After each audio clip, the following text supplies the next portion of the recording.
Hey, sixth period. Sorry, I could not be here today.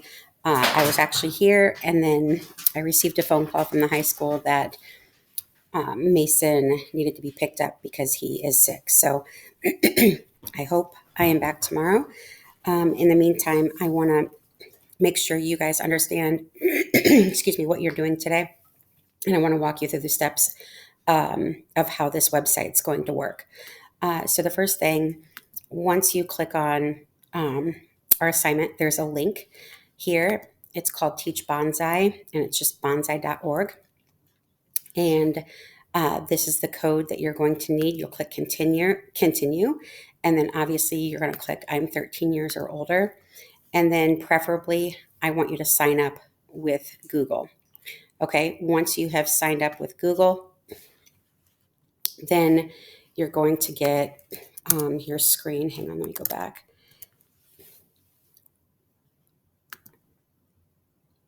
That's going to look similar to mine, but you're going to have a couple different, or I'm going to have a couple additional things.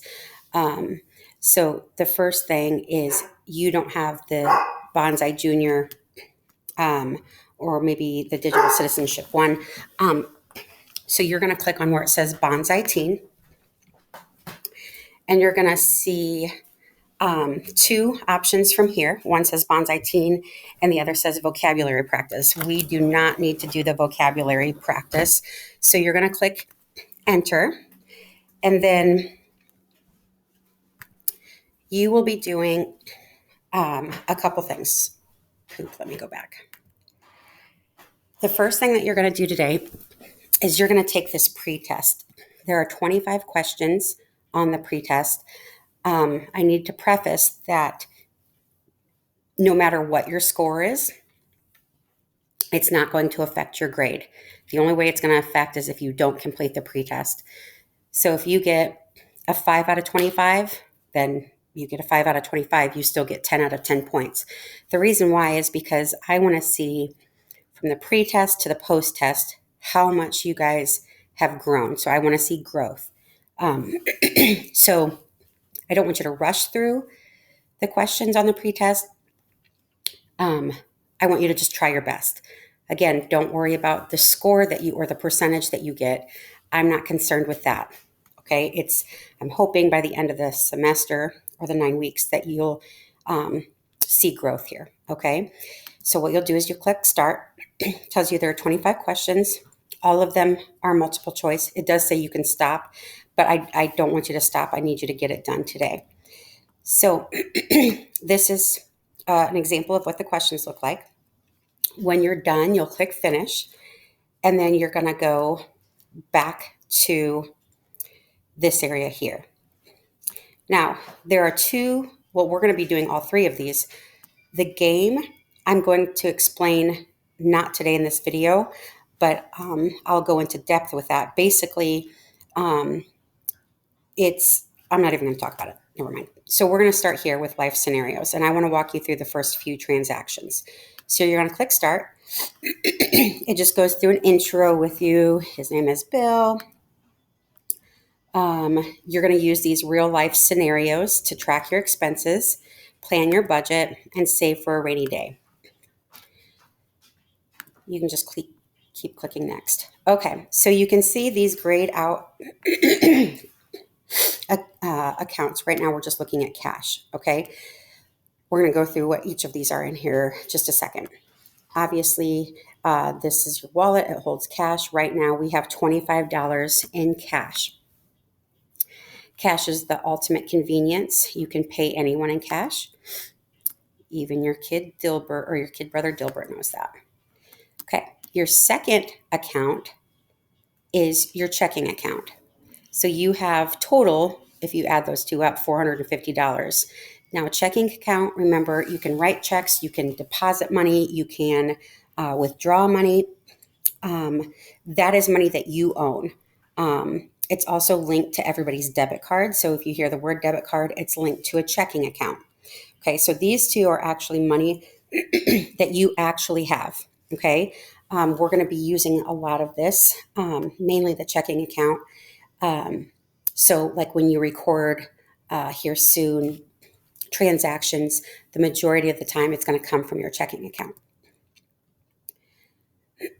Okay, I just talked about that.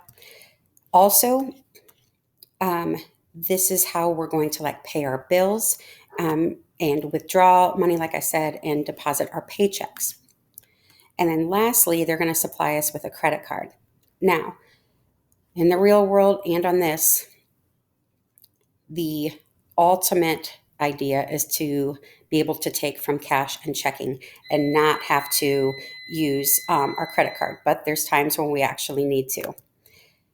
Okay, it says use it carefully. When you use a credit, you're borrowing money basically, and it's like a mini loan, which you have to pay back interest for borrowing whatever dollar amount that you have.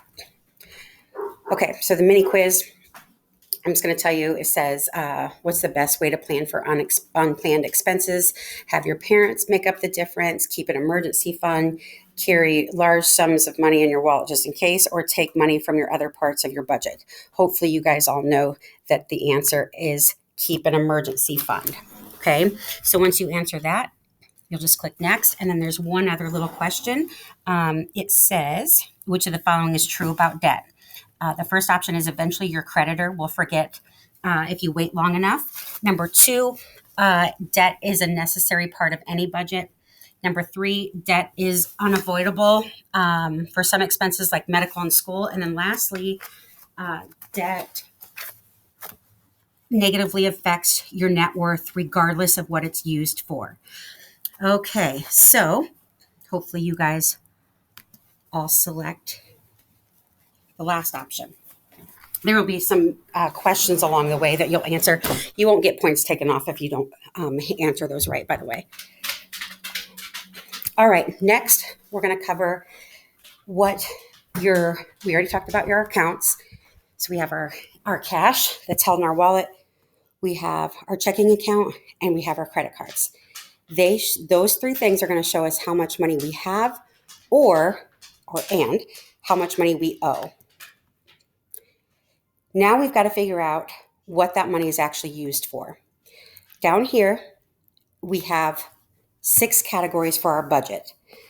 We have our food expenses, our car, our rent. So since you're young in this scenario, you guys don't own your own home. You're either renting a house or an apartment. Our utilities, which would include, electric, gas, water, internet cable, all of that stuff would be under utilities. And then other would be for, let's say you wanted to go shopping or you wanted to go see a movie or something like that. You want to set aside some money for that. And then our reserves, the way you can view reserves is like a savings account. So if like your car breaks down or you need a new furnace or something, you want to have some backup money. Okay, so that's what those are going to be for. Okay, so what you're going to do, and it's going to tell you specifically exactly what you need to do. You're going to use these accounts, and then you're also going to use these. And this literally will guide you step by step. Okay, so you can see here, this is transaction number 1. It says pay rent. It tells you, if you click on it, that it's for $400. So let's look at the directions.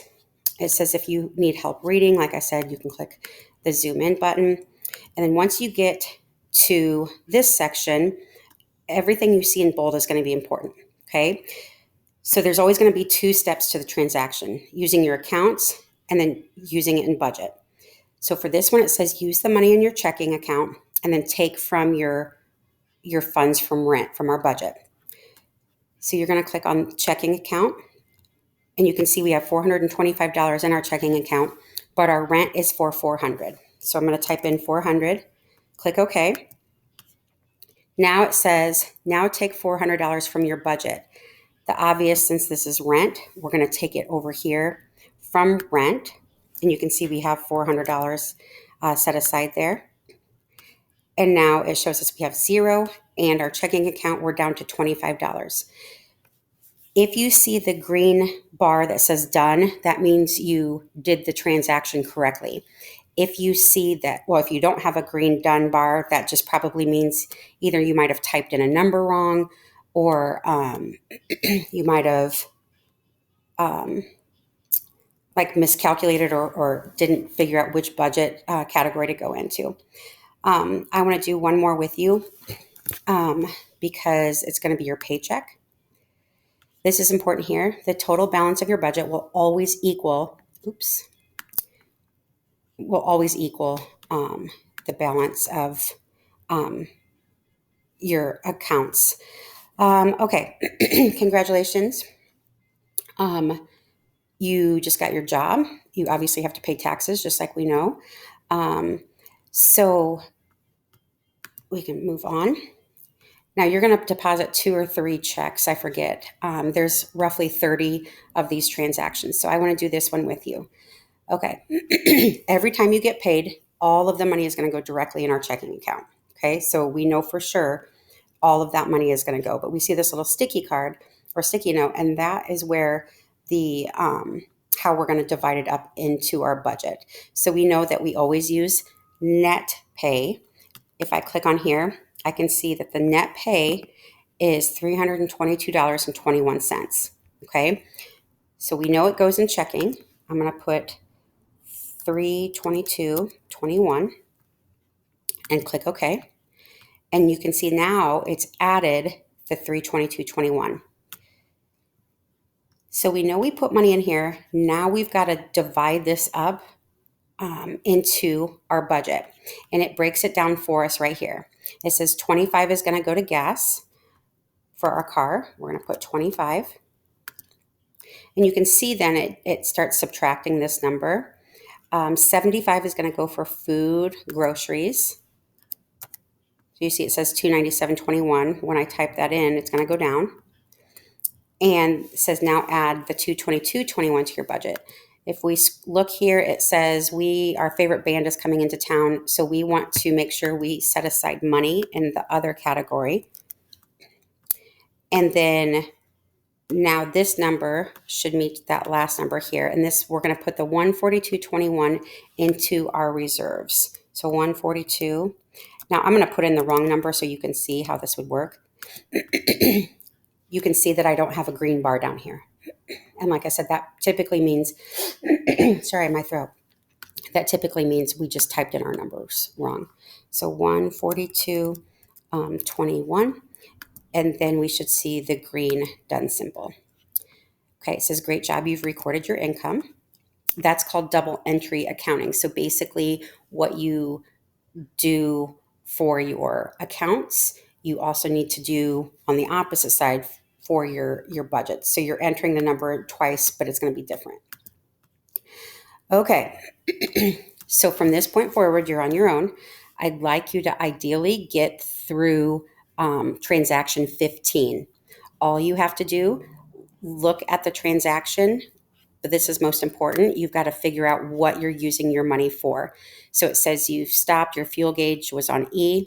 You went to Gas and Go to fill up. You use cash. So take the money you are taking from cash, which you have $25 here, and then we're going to put it into our car budget. Now, here's what's important.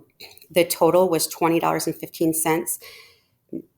We gave them $25, so that means we received $4.85 back. But you got to remember, we still have that as cash. So the amount that you're taking from cash is just the $20.15. Like I said, the pretest needs to be done today, and I'd like you to try to get through transaction 15. I will be back tomorrow. I hope you guys have a great rest of your day.